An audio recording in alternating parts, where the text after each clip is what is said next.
სქესობრივი გზით გადამდები დაავადებებია, ისეთი დაავადებები, როგორც არის სიფილისი, გონორია, ტრიხომონიოზი, ურეოპლაზმოზი, გარდენელოზი, ხლამიდიოზი, გეპატიტები, რა თქმა უნდა, სქესობრივი გზით გადადით შიციც. ეს დაავადებები გადადის სამწუხაროდ როგორც სქესობრივი გზით, ასევე არასქესობრივი გზითაც. არასქესობრივი გზით განვითარების რისკი ამ დაავადებების არის გაცილებით უფრო ნაკლები, მაგრამ არსებობს ინტრავენური ნარკომანიის შემთხვევები, არსებობს ასევე საყოფაცრუო გზით გადადების შემთხვევები და ამ დაავადებებისთვის მთავარი არის, რა თქმა უნდა, პირადი ჰიგიენა და პარტნიორის შერჩევა სწორედ.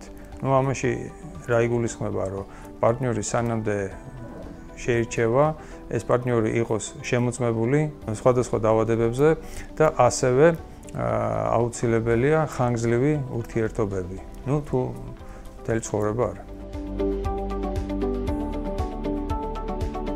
სქესობრივი გზით გადამდები დაავადებების რისკის ქვეშ, რა თქმა უნდა, პირველ რიგში არიან სექს-მუშაკები, ასევე სექსუალური უმცირესობები, განსაკუთრებით აქ მამაკაცებზეა საუბარი. არის, რა თქმა უნდა, სამედიცინო პერსონალი და ყველა ის შემთხვევა არის ნიშანდობლივი, რასაც შეიძლება მოყვეს უნებლიეთ გადაცემა სხვადასხვა დაავადების. მაგალითად, იგივე სიფილისის, იგივე B ჰეპატიტის ან შიცის. ეს როგორ ხდება, როდესაც ხდება სისხლის აღება სისხლის ბანკში, არის შემთხვევები, რომ ნებით თუ უნებლიეთ არ დასტურდება თავიდან დაავადება, ხოლო მოგვიანებით გადასხმის დროს ხდება ინფიცირება. ამ შემთხვევებზე მქონდა საუბარი. სქესობრივი გზით გადამდები დაავადებების სიმპტომები არის მრავალი. ეს არის გამონადენი ურეტრიდან, ანუ შარდის მილიდან, ვაგინიდან, ეს არის გამონაყარი სასქესო ორგანოებზე, სხეულზე, პირის ღრუში, მაგრამ იმითია ვერაგი სქესობრივი გზით გადამდები დაავადებები, რომ შესაძლოა დაავადება იყოს ხანგრძლივად მიმდინარე, მაგრამ გარეგნული გამოვლინება არ ქონდეს. ამის მიზეზი არის როგორც თვითონ დაავადების გენეზი, ასევე არასწორი მიდგომა, რომელიც სამწუხაროდ საქართველოშიც და მთელ მსოფლიოშიც არის. უბრალოდ ადამიანი გაიკითხავს, ვინ რა მიიღო მსგავსი სიმპტომების შემთხვევაში, რა პრეპარატები მიიღო და ამის შემდეგ თვითნებური მკურნალობა მიდის. ეს თვითნებური მკურნალობა როგორც წესი ყოველთვის არ არის სრულფასოვანი და პაციენტს აქვს განკურნებული სტატუსი კი არა, არამედ ნამკურნალების და ისიც არასწორად ნამკურნალების სტატუსი. სქესობრივი გზით გადამდებ სხვადასხვა დაავადებას სხვადასხვა გამოვლინება აქვს, თუ არ არის ფარულად ან ქრონიკულად მიმდინარე.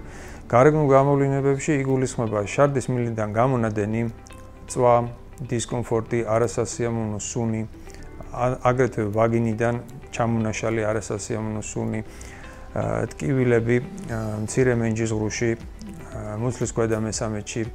პაციენტებს ასევე აღენიშნებათ კანზე სხვადასხვა გენეზის გამონაყარი, როზეოლები, პაპულები, წყლულები, დაწყლულებული პაპულები. პაციენტებმა ამ შემთხვევაში, რა თქმა უნდა მიმართონ დროულ დიაგნოსტიკას სპეციალისტს. ამ შემთხვევაში არ არის საჭირო ოჯახის ექიმთან მიმართვიანობა, აქ უკეთესია ვიზრო სპეციალისტთან, ამ შემთხვევაში ვენეროლოგთან მისვლა.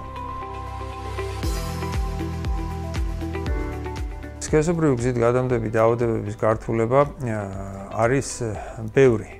ყველაზე მეტად ხაზი მინდა გაუსვა იმ მომენტს, რომელიც შეიძლება ცუდად დამთავრდეს. ანუ მოხდეს პაციენტი ამ ფსიქიატრიულ საავადმყოფოში, ან დავუშვათ ლეტალური შედეგიც იყოს. ეს არის დავუშვათ სიფილისი, როდესაც ადამიანი არ არის